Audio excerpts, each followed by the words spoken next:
बड़ी खबर से शुरुआत करते हैं। पाकिस्तान पर विदेश मंत्री एस जयशंकर का बड़ा बयान आ गया है। पाकिस्तान के साथ बातचीत का समय खत्म हो चुका है। पाकिस्तान के हर एक्शन का अब भारत जवाब देगा। हम सक्रियता से नजर बना के रखे हुए हैं। दिल्ली में एक बुक लॉन्च के कार्यक्रम के दौरान एस जयशंकर ने ये बड़ा बयान दिया। I think the era of uninterrupted dialogue with Pakistan is over. Actions have consequences. And insofar as Jammu and Kashmir is concerned, I think 370 is done. So the issue today is what kind of relationship can we possibly contemplate with Pakistan. Rajiv suggests that perhaps India is content to continue at the current level of relationship. Maybe yes, maybe no. What I do want to say is we are not passive, and whether events take a positive or a negative direction, either way we will react to it. अगली बड़ी खबर का रुख कर रहे हैं। बाढ़ बारिश से तबाही के बीच गुजरात से एक बड़ी खबर सामने आ रही है। गुजरात में अब चक्रवात का खतरा बढ़ गया है। बाढ़ बारिश के बाद चक्रवात का खतरा मंडराया। अरब सागर से सौराष्ट्र कच्छ क्षेत्र की तरफ बढ़ रहा है तूफान। गुजरात के 11 जिलों में भारी बारिश की संभावना है। सौराष्ट्र कच्छ में ज्यादा बारिश की आशंका है। पीएम मोदी ने सीएम भूपेंद्र पटेल से स्थिति की जानकारी ली है।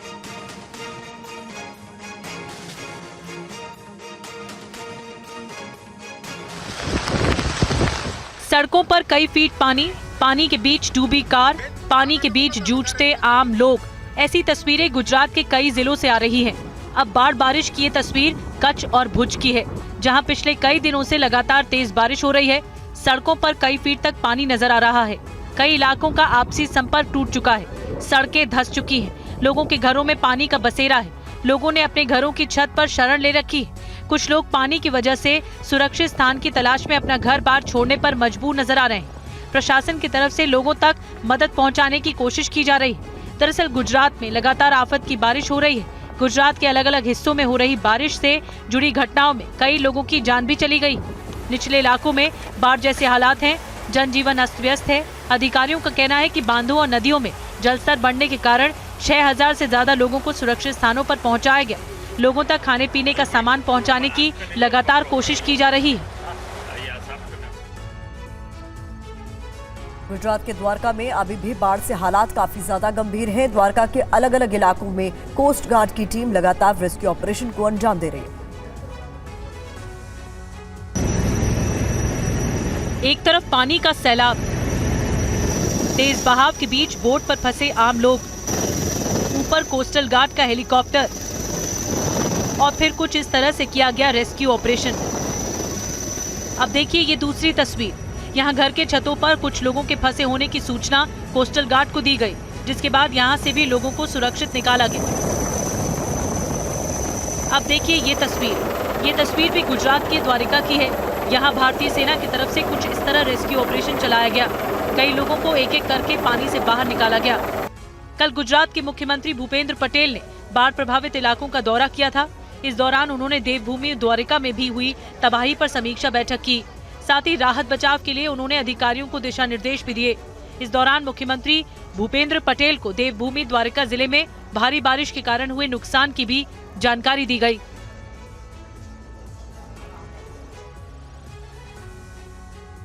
और द्वारका में बाहर से काम करने आए प्रवासी लोगों का कहना यह है कि उनका सारा सामान बह चुका है। सरकारी मदद नहीं मिल पा रही है। कैसे लोगों को परेशानी का इस वक्त सामना करना पड़ रहा है, देखिए TV9 संवाददाता जयेश पारकर की ये ग्राउंड रिपोर्ट।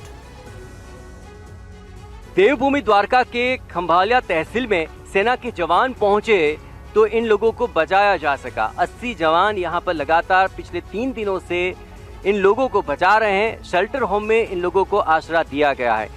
इनको क्या सहूलियत मिल रही है, आइए उनसे बात करते हैं। क्या नुकसान हुआ आपका? हमारा नुकसान ये हुआ कि जो हमारे आटा चावल कपड़े लत्ते सब जो टपरिया डाले रहे, सब हमारे कपड़े लत्ते सब बह चुके। यूपी से ये लोग यहाँ मजदूरी के लिए आए थे, लेकिन भारी बारिश में उनको काफी नुकसान हुआ है। सीएम यहाँ पे आए थे आपको मिलने के लिए, आपसे मिले, क्या आपको मदद की? नहीं, हमको सीएम साहब हमको मिले नहीं थे, हम ऊपर थे और वो नीचे चले गए। हमको मालूम पड़ा बाद में कि साहब आए थे, लेकिन हमको मिला या नहीं, किसी ने हमको कोई देखने नहीं आया था। और आपका क्या क्या नुकसान हुआ है? हमें तो सब नुकसान हो गया, घर बार सब पड़ गया, झोपड़ा बोपड़ा सब, और तो सामान सब पानी में चला गया। देश के कई राज्यों में तेज बारिश का दौर जारी है। पश्चिम बंगाल के कई जिलों में भी भारी बारिश दर्ज की गई। तस्वीरें पश्चिम बंगाल के मेदिनीपुर जिले की हैं, जहां पिछले 2 दिनों से काफी तेज बारिश हुई है। तस्वीरों से ही अंदाजा लगाया जा सकता है कि आफत की बारिश किस कदर हुई है। हर तरफ जलभराव नजर आ रहा है, लोगों के घरों तक पानी पहुंच गया है, हालात बाढ़ जैसे नजर आ रहे हैं। स्थानीय लोगों को भारी परेशानी का सामना करना पड़ रहा है। लोगों का ये भी कहना है कि हर साल उन्हें इसी तरह परेशानी का सामना करना पड़ता है। बारिश के मौसम में बाढ़ से जूझना उनके लिए आम सी बात है। यहाँ पे स्थिति तो बहुत गंदा है। अभी तो हम लोगों का पानी नहीं है, पानी का नल भी डूब गया, जाने आने का वो भी परिस्थिति में कुछ नहीं है। बच्चे लोग का पढ़ाई सब बंद हो गया। हम लोग कैसे 8 से ऊपर जल निकल के बाजार जाना पड़ता है। हमारा रोजमर्रा का काम करने में बहुत दिक्कत होता है।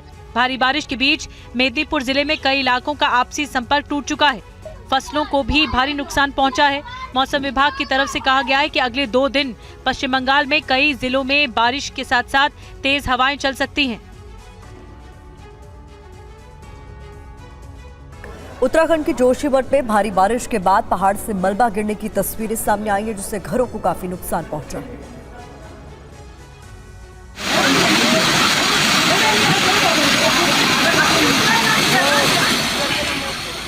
तस्वीरें जोशीमठ विकासखंड के दूर गांव पागनों की। यहाँ पिछले 2 दिनों से काफी तेज बारिश हो रही। भारी बारिश की वजह से लोगों में डर और दहशत है। वजह ये तस्वीरों में देखा जा सकता है कि कैसे बारिश के बाद पहाड़ से मिट्टी और मलबा नीचे आ गया।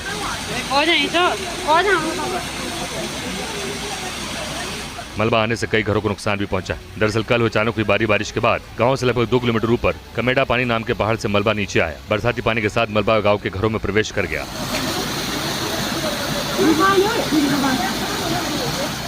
आफत के इस मलबे और मिट्टी से लोगों में अफरा तफरी मच गई। लोगों ने भागकर अपनी जान बचाई। बता दें कि पिछले 1.5 साल से पगनों गांव के ऊपर एक खतरा मंडरा रहा है। गांव के दर्जनों मकान, गौशाला और क्षतिग्रस्त हो गए। वहीं मौसम विभाग ने पूर्वानुमान जारी करते हुए उत्तराखंड के चमोली, बागेश्वर, चंपावत, नैनीताल, उधम सिंह नगर और पिथौरागढ़ में बारिश का येलो अलर्ट जारी किया।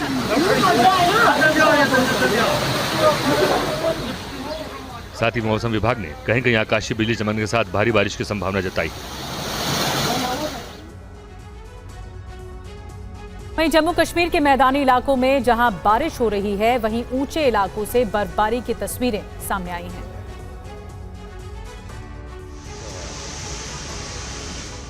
जम्मू कश्मीर में एक बार फिर से मौसम का मिजाज बदला सा नजर आ रहा है। आज सुबह से ही श्रीनगर समेत कई इलाकों में बारिश दर्ज की गई। लोगों को इस बारिश का लंबे समय से इंतजार था। लोग उमस और गर्मी से परेशान थे। जम्मू से लेकर कश्मीर तक कई हिस्सों में आसमान से बरसे पानी से पारा गिरा है। मध्यम बारिश से लोगों को राहत पहुंची है। मौसम विभाग ने जम्मू से कश्मीर तक आज भी बारिश का अनुमान जताया है। गर्मी का जो बदहाली हो रही थी, गर्मी से रिकॉर्ड तोड़ जो गर्मी इस साल हुई, तो उससे निजात पाने के लिए अल्लाह ताला अपने करम पे आ जाए। और तो आखिरकार अपने करम पे आ ही गए, तो खुद बहुत राहत हुई लोगों को। 2-3 दिन पहले बहुत गर्मी थी और आगे से भी लोग बता रहे हैं बहुत गर्मी थी, और बड़ी राहत मिली हुई है। वहीं कश्मीर के मागनटाप और सोनमर्ग के पर्वतीय क्षेत्र में बर्फ की सफेद चादर बिछ गई है। साथ ही शोपिया गुरेज और माचिल के साथ साथ घाटी के दूसरी पहाड़ी इलाकों में भारी बर्फबारी की खबर है। प्रयागराज में एक बार फिर गंगा और यमुना का जलस्तर बढ़ने लगा है। दोनों नदियां इस समय उफान पर हैं। प्रयागराज में उफान पर गंगा यमुना, घाटों तक लबालब पानी। निचले इलाकों में बढ़ गया है बाढ़ का खतरा। प्रयागराज में नदियों के जलस्तर बढ़ने से एक बार प्रशासन ने फिर अलर्ट जारी कर दिया है। 24 घंटे में छतनाग में 1.27 मीटर की वृद्धि हुई है, जबकि यमुना भी 1.19 मीटर बढ़ी है। दरअसल संगम में केन, बेतवा और दबसरी सहायक नदियों से होकर यहाँ पानी पहुँच रहा है। कुछ दिन पहले भी गंगा और यमुना का जलस्तर बहुत तेजी से बढ़ गया था। यहाँ तक कि बांध पर बड़े हनुमान जी मंदिर में नदियों का जल पहुँच गया था, लेकिन 2 दिन बाद से फिर जलस्तर कम होना शुरू हो गया था। लेकिन अब पिछले 4 दिनों से फिर दोनों नदियों का जलस्तर बढ़ना शुरू हो गया है। ये माँ का आशीर्वाद है, गंगा मैया का। ये तीसरी बार आया हुआ है। अब बाढ़ अच्छी आ रही है, पानी भी अच्छी बढ़ रहे हैं। हो सके तीसरे बार में वो बढ़ेंगे। बाढ़ का स्थिति और रोड भी जो भी बन रहा है, कंस्ट्रक्शन का काम चल रहा है, उससे तो दिक्कत है। परेशानियां तो होती हैं, चारों तरफ सब सामान जो लेकर के अपना भाग रहा है इधर से उधर, जो किसी को जगह नहीं मिल रहा है, कहाँ ले जाएं सामान। और इस बीच एक बड़ी खबर आ रही है, बुलडोजर एक्शन के खिलाफ सुप्रीम कोर्ट में अर्जी दायर हुई है। जमीयत उलेमाए हिंद ने ये अर्जी दायर की है। 3 राज्य उत्तर प्रदेश, मध्य प्रदेश और राजस्थान में हाल ही में हुए बुलडोजर एक्शन के खिलाफ ये अर्जी दाखिल की गई है। अर्जी में आरोपियों के घरों पर बुलडोजर एक्शन पर रोक लगाने की मांग की गई है। आरोप लगाया गया है कि बुलडोजर की कार्रवाई के जरिए अल्पसंख्यकों को निशाना बनाया जा रहा है। तो ये इस वक्त की बड़ी खबर है और इस पर ज्यादा जानकारी के साथ हमारे सहयोगी पीयूष पांडे जुड़ गए। पीयूष, इस अर्जी में और क्या कुछ लिखा गया?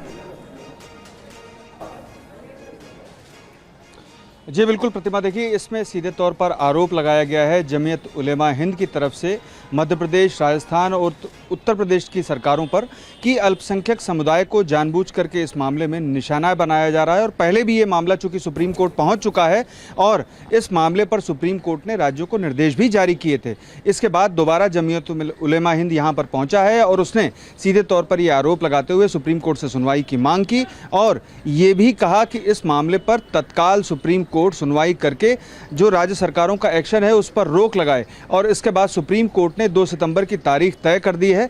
जस्टिस BR गवई इस मामले पर सुनवाई करेंगे और इस मामले में जो याचिका दाखिल की गई है जमीयत उलेमा हिंद की तरफ से, उसमें इस आरोप के अलावा ये भी कहा गया है कि राज्य सरकारों को इस बाबत दिशा निर्देश सुप्रीम कोर्ट की ओर से जारी किए जाएं कि किन आधारों पर बुलडोज़र एक्शन लिया जा सकता है और कब लिया जा सकता है। उसमें नोटिस की जो प्रक्रिया है उसको निभाया जाना ज़रूरी है।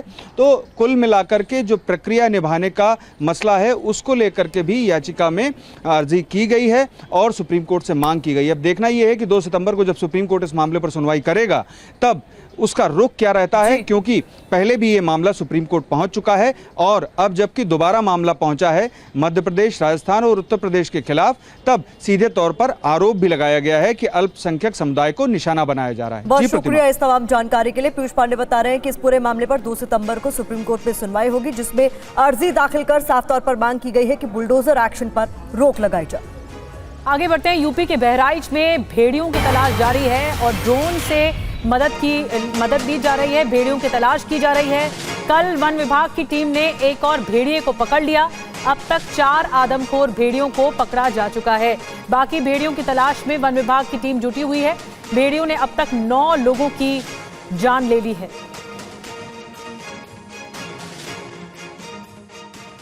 यूपी के बहराइच में भेड़ियों की तलाश जारी है। अब आदमखोर शिकारियों की तलाश ड्रोन से हो रही है। पूरी खबर देखिए इस रिपोर्ट। भेड़ियों की तलाश, चप्पे चप्पे की निगरानी, हर तरफ कैमरे की नजर, जंगल में शिकारियों की तलाश। तस्वीरें यूपी के बहराइच में भेड़ियों के खिलाफ जारी अभियान की है। अब ड्रोन से कैप्चर की गई इन तस्वीरों को देखिए। भेड़ियों के तलाश में जारी ऑपरेशन को देखिए। हर तस्वीर भेड़िए के आतंक को दिखाने और बताने वाली है। इससे पहले वन विभाग की टीम ने कल एक और भेड़िए को पकड़ लिया था। अब तक 4 आदमखोर भेड़ियों को काबू किया गया है। वन विभाग की टीम अब बाकी भेड़ियों की तलाश में जुटी है। पूरे इलाके में भेड़िए के आतंक से खौफ पसरा है। स्थानीय लोग डर के साए में जीने के लिए मजबूर हैं। भेड़िया क्या बहुत डर है, लेकिन लाठी डंडा लेकर किसी हालत में जाते हैं खेत को, जाए ना तो बाल बच्चे क्या खाएंगे। डर बना हुआ है। जी जरूर, भेड़िया में डर तो है। खतरों का डर है तो वहाँ आदमी सब परेशान है, कर्मचारी सब वही दौरा घूमते है। इन आदमखोर भेड़िए के आतंक से किसानों ने खेतों में काम करना छोड़ दिया है, तो गांव बस्ती में भी भेड़ियों की वजह से जिंदगी पर बुरा असर पड़ा है। बच्चे भी खौफ में आकर घर में दुबके रहते हैं।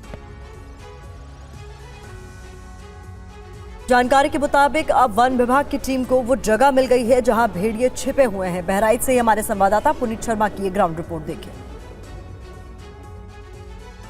बहराइच जिले में आदमखोर भेड़िए अपना शिकार करने के बाद प्यास बुझाने के लिए इसी जगह पर आते हैं। ये महसी तहसील का इलाका है और वन विभाग का कहना है, उनको शक है कि यही वो इलाका है जहां पर ये आदमखोर भेड़िए पानी पीने आते हैं। दरअसल शुक्रवार को भी वन विभाग ने यहीं पर ऑपरेशन किया था और इन्हीं जंगलों के पास से जो बीच में से उस आदमखोर चौथे भेड़िए को पकड़ा गया था। फिलहाल ये पूरा जो एरिया है उसमें अभी भी जो वन विभाग की टीम है वो अंदर की तरफ जा करके सर्च ऑपरेशन चला रही है और आप देखेंगे कि ये घने जंगल है, इसी जंगल के पीछे की तरफ सर्च ऑपरेशन फिलहाल चलाया जा रहा है। ड्रोन के जरिए नजर रखी जा रही है। इस तरीके से थोड़ी दूरी पर जो वन विभाग की टीम है वो अंदर सर्च ऑपरेशन चला रही है। इस वक्त नजर आ रहा है किस तरीके से वन विभाग की टीम ड्रोन लेकर के अंदर की तरफ गई है, चूंकि ये वो इलाका है जहां पर पानी पीने के लिए ये भेड़िए आते हैं और इनके जो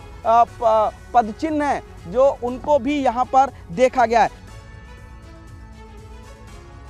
और आपको बता दें कि भेड़ियों को पकड़ने के लिए वन विभाग की टीम ने खास तरह के पिंजरे तैयार किए हैं। पिंजरों के बारे में ज्यादा जानकारी दे रहे हैं हमारे सहयोगी पुनीत शर्मा।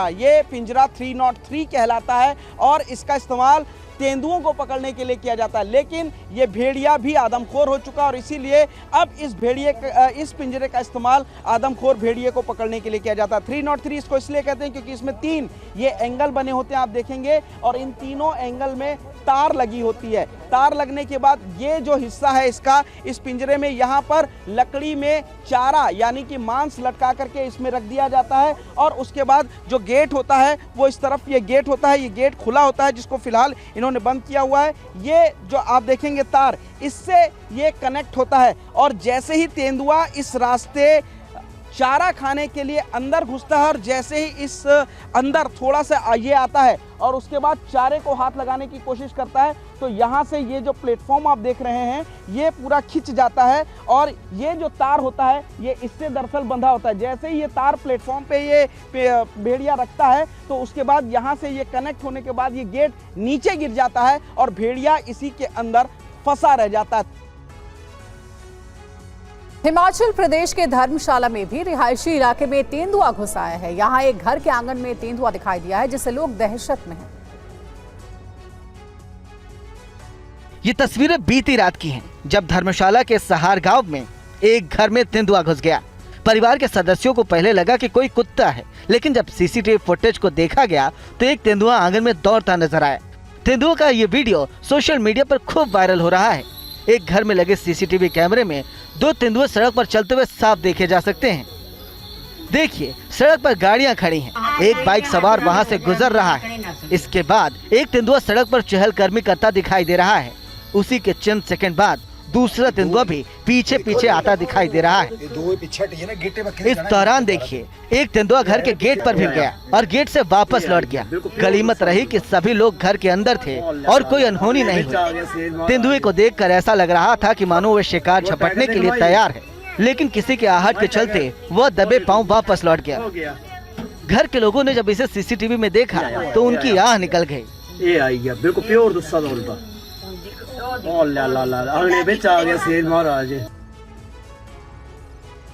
खंडवा के ओंकारेश्वर में तेंदुए की वजह से दहशत फैली हुई है। ओंकारेश्वर धाम में तेंदुए की चहलकदमी की सीसीटीवी फुटेज भी सामने आई।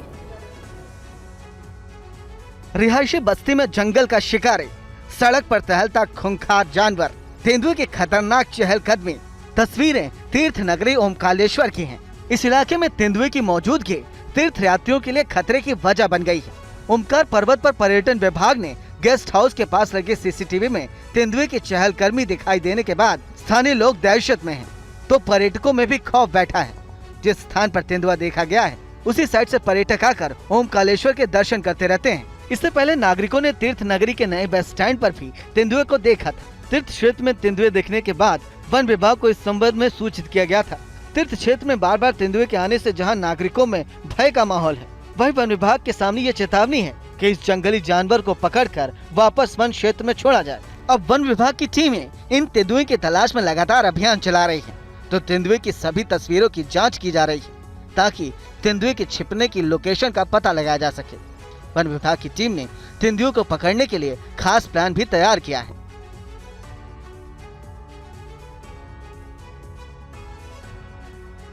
और आपको बता दें कि भारत के खिलाफ पाकिस्तान से रची जा रही साजिश पर बड़ी खबर आपको बता रहे हैं। पाकिस्तानी खुफिया एजेंसी ISI ने भारत के खिलाफ बड़ी साजिश रची है और इस साजिश का मोहरा बनाया है आतंकी फरहतुल्लाह गोरी को।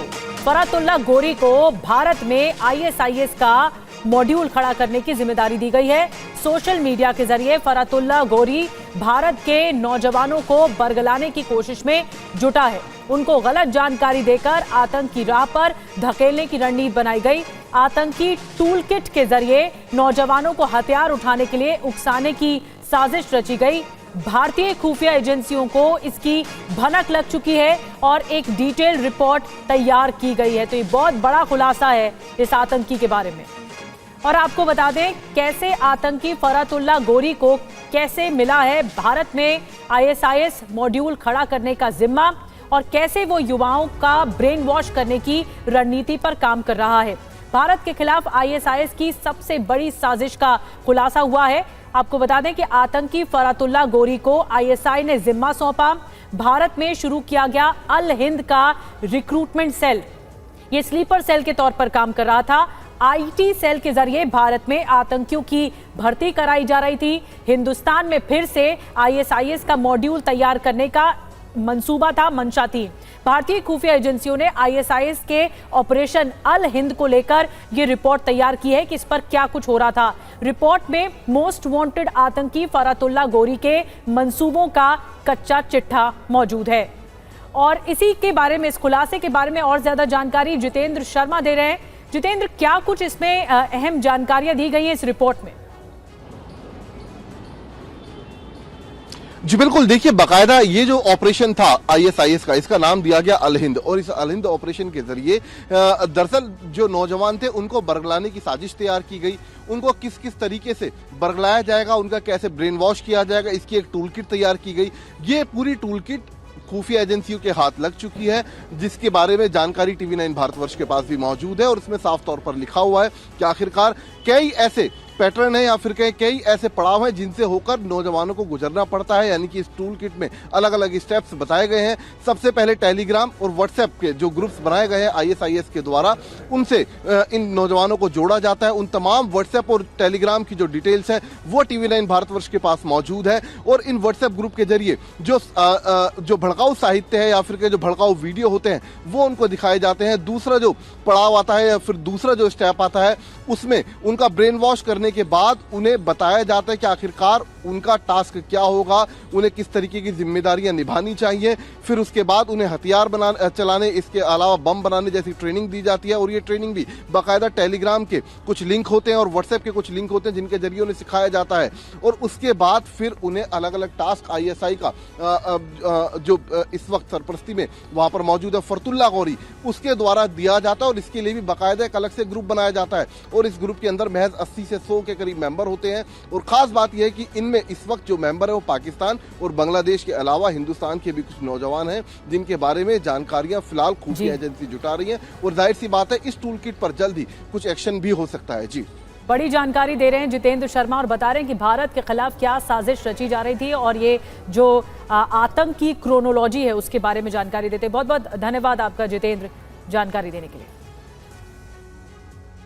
एक अहम खबर है, देहरादून और ऋषिकेश में ईडी की छापेमारी हुई है। रजिस्ट्री घोटाला मामले में ईडी की छापेमारी, बिल्डर और भूमाफिया के ठिकानों पर रेड पड़ी है।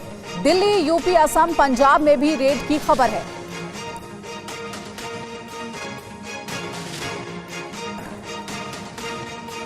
कोलकाता की डॉक्टर बिटिया की मां का बयान सामने आया है। उन्होंने सीएम ममता बनर्जी के बयान पर नाराजगी जाहिर की है। पूरी खबर देखिए। कोलकाता की डॉक्टर बिटिया का परिवार आहत है, सिस्टम की खामोशी से परेशान है, लाचार है। डॉक्टर बिटिया के माता पिता ने सरकार से गुहार लगाई है, एक बार फिर इंसाफ दिलाने की मांग की है। इस बीच कोलकाता की डॉक्टर बिटिया की मां की झकझोर देने वाली प्रतिक्रिया आई है। उन्होंने मुख्यमंत्री ममता बनर्जी के बयान पर नाराजगी जताई और कहा कि सीएम ममता बनर्जी हमारा दुख नहीं समझ पाएंगी। डॉक्टर बिटिया के माता पिता ने सीबीआई की जांच और पश्चिम बंगाल सरकार के बर्ताव पर क्या कहा, सुनिए। তবে উনি যেটা কালকে বলেছেন ওটা আমার ভালো লাগেনি। পরিবার চায় না বিচার, এটা কি আমার মেয়ে চলে গেছে আমি বিচার চাইবো না?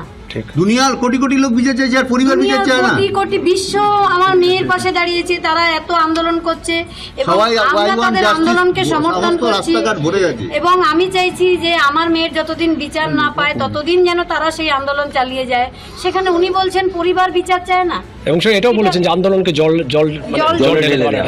আমার মনে হয় ওনার তো ছেলে মেয়ে নেই, তাই উনি সন্তান হারা বাবা মার যন্ত্রণাটা বুঝতে পারছেন না, তাই হয়তো উনি এই কথা বলছেন।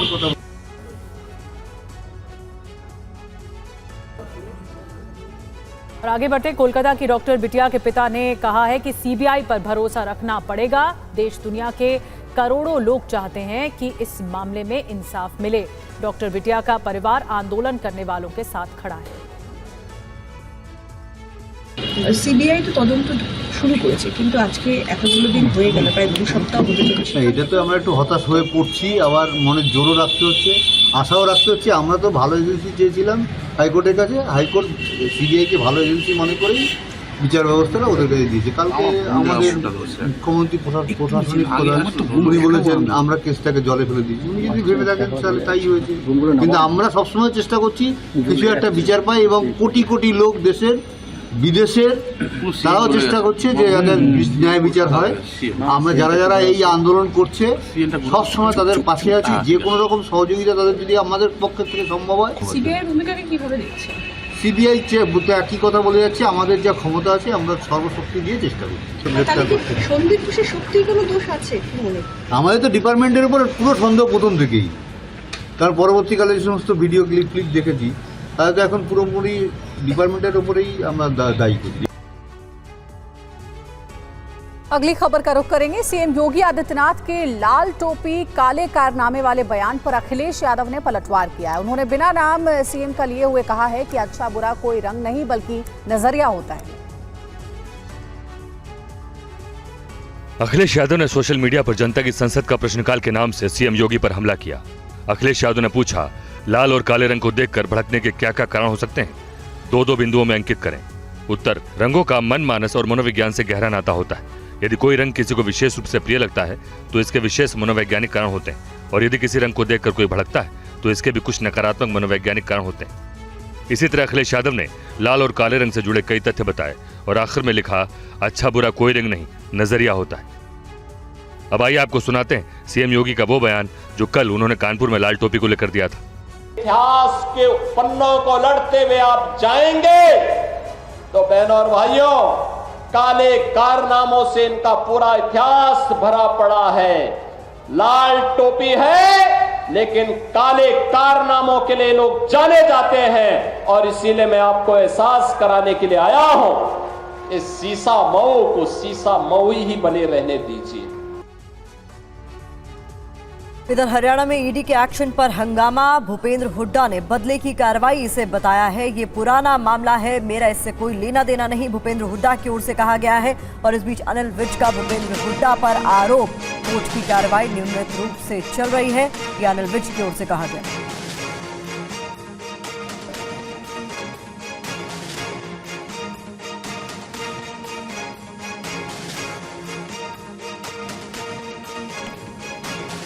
ये तो पुराना केस है, मेरा कोई लेना देना नहीं। सर, एफआईआर जो रजिस्टर हुई है उसमें आपका नाम था, आपको क्या लगता है कि चुनाव से पहले? ये बहुत बड़ा मामला है। इन्होंने किसान अपने राज में रुला दिए थे, सेक्शन 4 सेक्शन 6 लगाकर किसान बेचारा सस्ते में अपनी ज़मीन बेच के चला जाता था, और फिर बिल्डर में माफिया वो ज़मीन को खरीद लेता था, 4 भी हट जाता था, 6 भी हट जाता था। ये इतना बड़ा कांड हुआ है, और इसमें भूपेंद्र सिंह हुड्डा जी की भी संलिप्तता है और कुछ अधिकारियों की भी संलिप्तता है, और किसी भी प्रकार से इनके हाथ में अब हरियाणा की चाबी नहीं जानी चाहिए, क्योंकि अगर हरियाणा की चाबी इनके हाथ में जाती है तो ये तो पता नहीं और क्या कर देंगे। लगातार कोर्ट की प्रोसीडिंग्स चल रही हैं, लगातार कोर्ट में केस है। और दिल्ली में आज हरियाणा बीजेपी कोर कमेटी की बैठक में बाकी प्रत्याशियों के नाम तय होंगे। कल सीईसी की बैठक में 55 प्रत्याशियों के नाम फाइनल हो चुके हैं। देखिए टीवी 9 की एक्सक्लूसिव खबर। हरियाणा के विधानसभा चुनाव के लिए बीजेपी की रणनीति तैयार है। बीजेपी अब बाकी 35 सीटों पर उम्मीदवारों के नाम फाइनल कर रही है। आज हरियाणा बीजेपी कोर कमेटी की बैठक बेहद अहम है। इससे पहले दिल्ली में देर शाम बीजेपी केंद्रीय चुनाव समिति की बैठक में 90 सीटों पर उम्मीदवारों के नामों पर चर्चा हुई। पीएम मोदी की मौजूदगी में हुई इस मीटिंग में 55 प्रत्याशियों के नाम तय किए गए। सूत्रों के मुताबिक लाडवा से मुख्यमंत्री नायब सिंह सैनी, अम्बाला कैंट से अनिल विज, अम्बाला सिटी से असीम गोयल का नाम तय है। जींद से महिपाल ढांडा, पानीपत से प्रमोद विज के नामों पर मुहर लगी है। तो फरीदाबाद से विपुल गोयल, तेगांव से राजेश नागर, प्रथला से दीपक डागर का नाम फाइनल है। सूत्रों ने बताया कि बल्लभगढ़ से मूलचंद शर्मा, पलवाल से गौरव गौतम और होडल से हरेंद्र नाम रतन के नाम पर मुहर लगाई गई है। फरीदाबाद की बड़कल और एनआईटी फरीदाबाद सीटों पर आज फैसला होगा।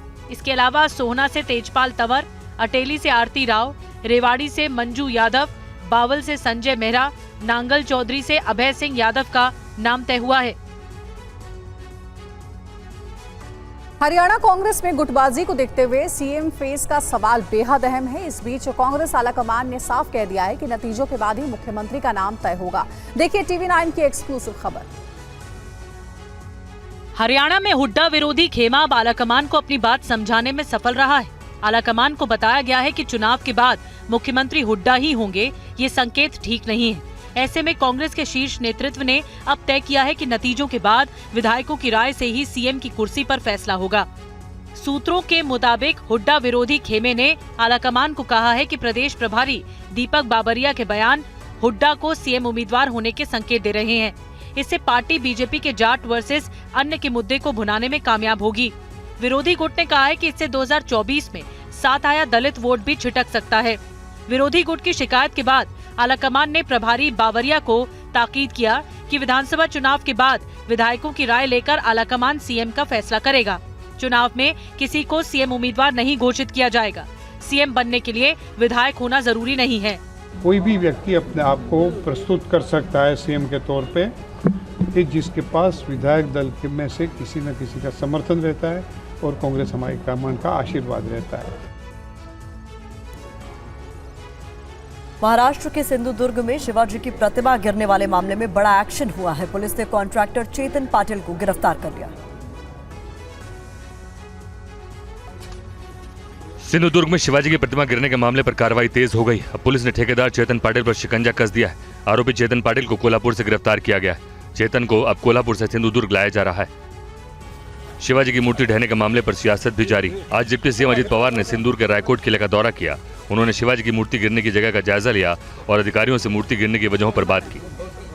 राज्यातल्या तमाम जनतेला सांगतो की पुन्हा अतिशय महाराजांच्या नावाला साजेस अशा प्रकारचं स्मारक इथं उभं करण्याचा निर्णय त्या ठिकाणी झालेला आहे। इससे पहले कल अजित पवार की एनसीपी ने शिवाजी की मूर्ति गिरने के मामले में पूरे महाराष्ट्र में आंदोलन किया था। एनसीपी ने धरनों और प्रदर्शनों के जरिए मूर्ति ढहने के मामले में सख्त कार्रवाई की मांग की थी।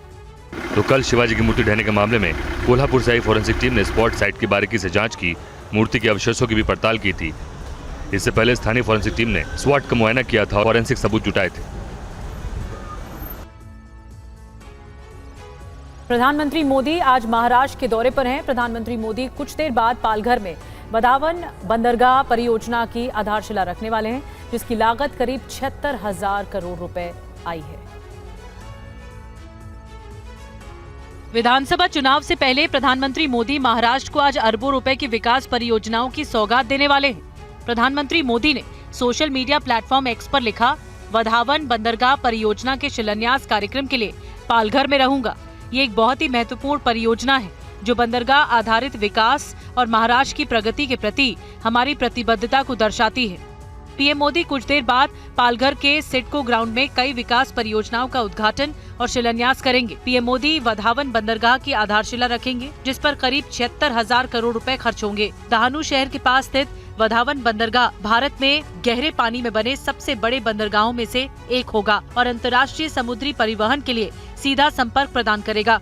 इससे समय और लागत दोनों ही बचत होगी। प्रधानमंत्री मोदी लगभग 1,560 करोड़ रुपए की 218 मत्स्य पालन परियोजना का उद्घाटन और शिलान्यास भी करेंगे। इसके बाद पीएम मोदी लगभग 360 करोड़ रुपए की लागत से मछली पकड़ने वाले जहाजों के लिए संचार सहायता प्रणाली की भी शुरुआत करेंगे। पीएम मोदी के दौरे को लेकर सुरक्षा के कड़े इंतजाम किए गए हैं। बॉलीवुड एक्ट्रेस और बीजेपी सांसद कंगना रनौत की फिल्म इमरजेंसी पर विवाद बढ़ता ही जा रहा है। फिल्म 6 सितंबर को थिएटर्स में रिलीज होने जा रही है, लेकिन विरोध के चलते इस पर बैन लगाने की तैयारी भी शुरू हो चुकी है। कंगना की फिल्म इमरजेंसी का पंजाब समेत कई राज्यों में काफी विरोध हो रहा है। आरोप है कि फिल्म में सिख समुदाय को ऐतिहासिक रूप से गलत दिखाया गया है, जो उनकी छवि को नुकसान पहुंचाता है। इस बीच तेलंगाना से एक ऐसी खबर आ रही है जो कंगना के लिए परेशानी का सबब बन सकती है। दरअसल तेलंगाना के एक सिख संगठन ने फिल्म को लेकर अपनी चिंता जाहिर की है, जिसके बाद सीएम रेवंत रेड्डी ने उन्हें आश्वासन दिया है कि राज्य सरकार कानूनी सलाह ले रही है और फिल्म को बैन करने पर विचार कर रही है। सांसद कंगना रनौत ने पिछले दिनों किसान को लेकर विवादित बयान दिया था। उन्होंने कहा था कि किसान कानूनों के खिलाफ किसानों के विरोध प्रदर्शन के दौरान शव लटक रहे थे और रेप हो रहे थे। हालांकि पार्टी के फटकार के बाद उन्होंने माफी मांग ली थी। कंगना के बयान पर केंद्रीय मंत्री चिराग पासवान की प्रतिक्रिया भी सामने आई है।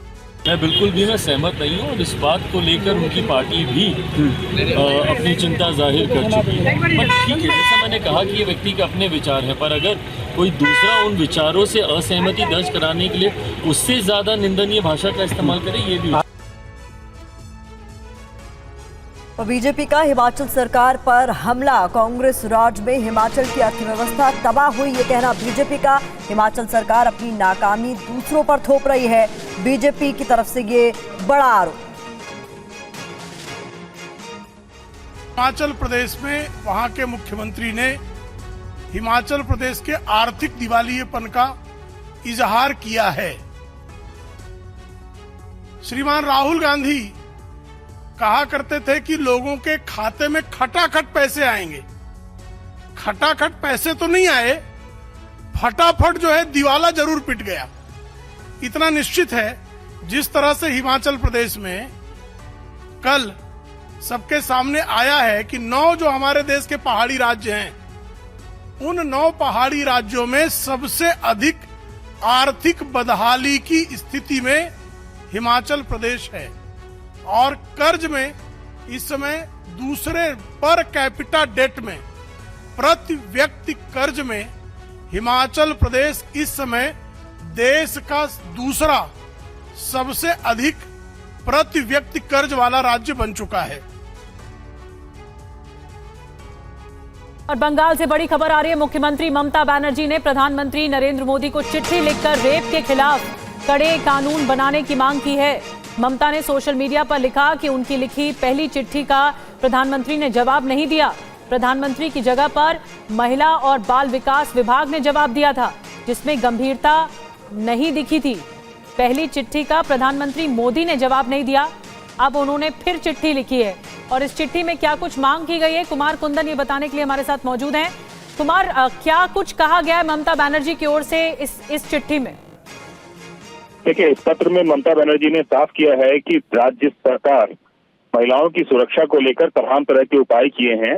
इसमें तहत उन्होंने जो है बताया है कि 88 STFC और 62 पॉक्सो नामित न्यायालय का जो है उन्होंने पूर्ण वित्त पोषण राज्य सरकार के किससे काम कर रहा है। इसके साथ ही उन्होंने बोला है कि राज्य में 112 नंबर और 1098 जो हेल्पलाइन नंबर है वो सही तरीके से काम कर रहा है।